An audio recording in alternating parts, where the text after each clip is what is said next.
Welcome to my YouTube channel, Dennis the Monk. I'm Dennis Vishakovsky, and the topic for today is I can do it. What's love got to do with it? So I'm excited because this is my 11th episode, which is pretty cool.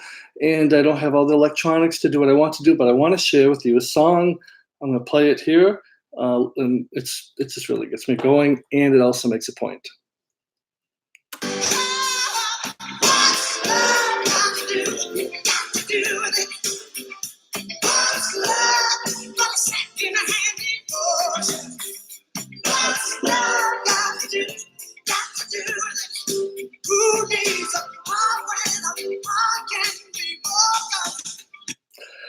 Who needs a heart when a heart can't be broken? What's love got to do with it? What has love got to do with I can or I can't do it? So the reality behind whether I can or can't has everything to do with how we love ourselves. To say I can't is easy. Someone that says I can't do this or has a mindset that they can't, most often don't achieve what their dreams are calling them to achieve. However, those who say I can are those who are willing to take the risk, willing to take a risk to allow their dreams to come true. When we don't love ourselves, we don't have a respect for ourselves. Now, my personal, my raison d'etre, my mission, my personal, element of how I explain myself is to be loved, to love, and to be loved. To be loved, to love, and be loved. For me, to be loved, to be loved, be loved, and to be loved is an experience of total healthiness. I'm learning how to allow myself to be loved, but I got the first two down pretty easily, but it wasn't balanced. I had to learn a lot about life. I had to learn that every time I have an experience of reaching out or loving someone or doing something that's creative, I need to be vulnerable. As Tina Turner says, who needs a heart when a heart can't be broken? When someone's heart cannot be broken, that means their heart is closed off. They can't experience pain. They're hard. If their heart is hard, then they can't receive love. In order for us to receive love, we need to be vulnerable.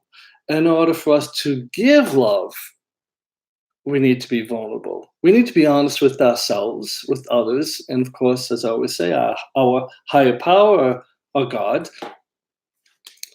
So if I'm saying to myself all the time, I can't, I know I can't. Remember, it's a place of the ego that says I'm less than. Of course, when we're less than, we can't do anything because we don't see the truth. Remember, humility is being honest with self, others, and God.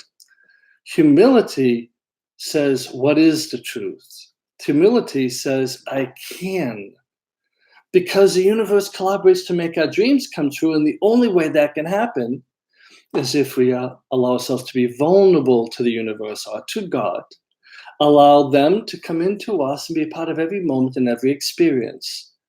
And when that magic happens, or miracle, however you choose to explain that, it's like sparks flying, opportunities present themselves. Our dreams do come to fruition. I'm experiencing it in my own life. I also want you to experience it as well. So I'm going to share you a few illustrations. I have a dear friend in New York City. She's, oh my God, just thinking about her, I get excited. She's amazing. She's wonderful.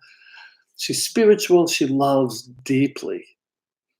And most recently, she had an experience that someone that she loved deeply and called a friend for like a long time found out that it's not true. See, this friend of mine is so kind and loving and has a spirit that's absolutely blows me away. When I first met her, just absolutely fell in love with her, and she didn't understand her value, so it was easy for people her to use her love for their benefit, to use her love to make them feel good about themselves because one, they didn't love others, their heart was closed.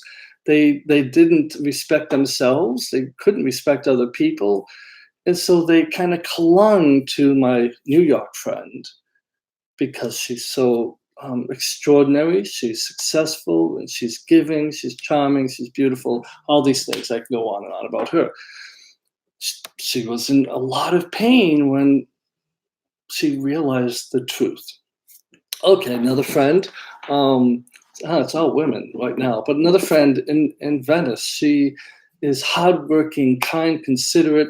She'll do anything for you, and she has found in her past people who did the same thing.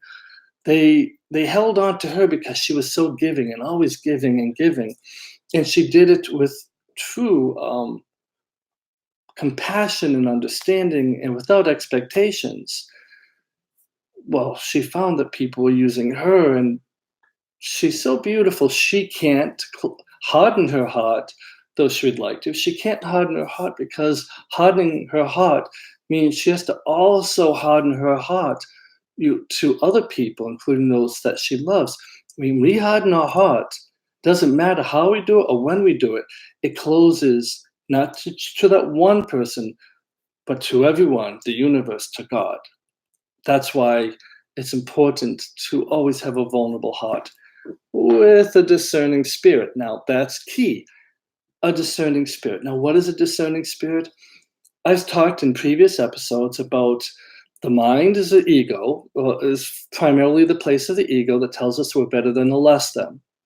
Humility allows the ego to come into balance where it recognizes reality, which is truth. Now, when we start to understand reality, we can go into our heart, and our heart is that place of objective truth and objective love. The heart is the sentinel between the spiritual world and the physical world. And when we allow ourselves to go into our hearts, and there, with the discerning spirit, that discerning spirit is we perceive and see and look at the world around us with objective truth and objective love. When I say objective truth, I'm talking about um, logic, reason, the square of opposition, theorems that say A, B, C, and D. This is how it works. When we learn what objectivity is, objective truth, it now gives us a filter to see through the world around us.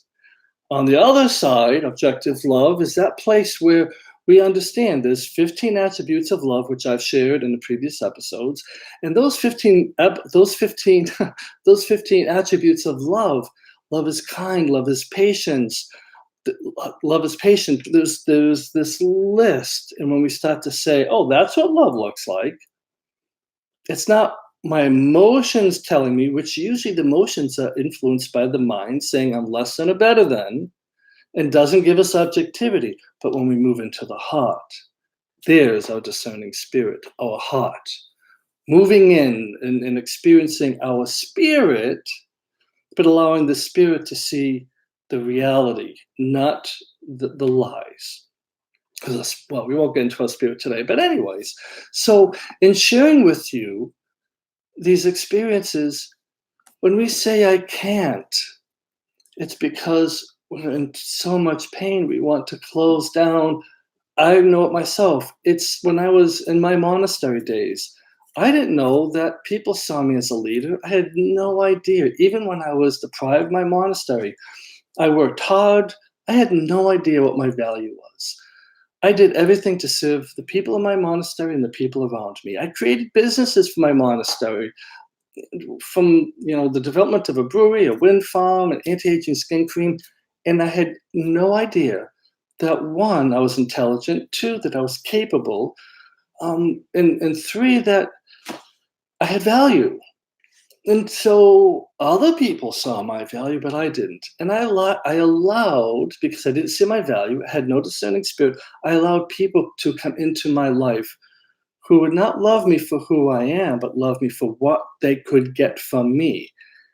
And I had no idea that was happening. And then there was no mutuality. And as soon as I started to grow and mature and learn about a discerning spirit, about objective love and objective truth, I started to confront situations and people and relationships. And as soon as I did that, there was a retaliation and they attacked me. They attacked me because I saw what was happening, and without judgment, I confronted it. But their reaction to my confrontation showed me what their true intention was. It wasn't about loving me, it wasn't about relationship, it was about what they needed and what they could take from me without even me knowing it. In another episode, we'll talk about energy. But, anyways, I will wrap this up because energy has a lot to do with how we feel when we get really tired when we're with people. It's because they're draining us of our energy and of our life force because we don't have a discerning spirit. So, to wrap this up, because I'm trying to keep it under 10 minutes and I'm already past that, when you love yourself, you love other people.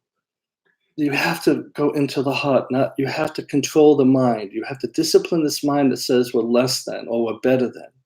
We discipline it so we can come into a place of humility, being honest with ourselves, others, and God or higher power. When we do that, we're able to move into a heart that has the ability to be discerning because of objective truth and objective love that filters the world around us so that we can truly be vulnerable with a discerning spirit, so we can always be truly ourselves without expectation from everyone else. And because we know ourselves and we recognize our value, it doesn't hurt us when people don't like us. It doesn't hurt us when people reject us because they're not rejecting us. They're rejecting themselves. They're rejecting their lack of understanding of what love really looks like, and that's okay. So for you, my dear friends, you can do this. You can move forward. You can be successful. Don't allow the pains of your past to close your heart down so that you say, I can't. Sure, you can. Allow yourself to heal, and in that process, learn the discipline of the mind to move into your heart so you can feel safe. Because in the heart and that objective truth and objective love, there is safety so we can truly be fearless to be who we are. And the attacks of other people, less and less and less, have impact on us because we understand the truth and we understand what they lack and we understand a lot of other things. So thank you for joining me on my YouTube channel.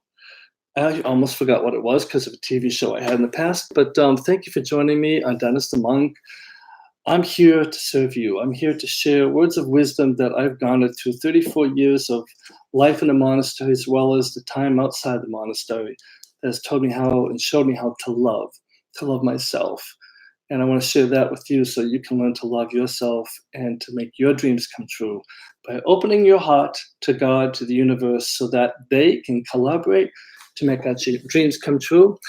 Welcome to this experience, and please come back next week. Same time, same channel, same mustache.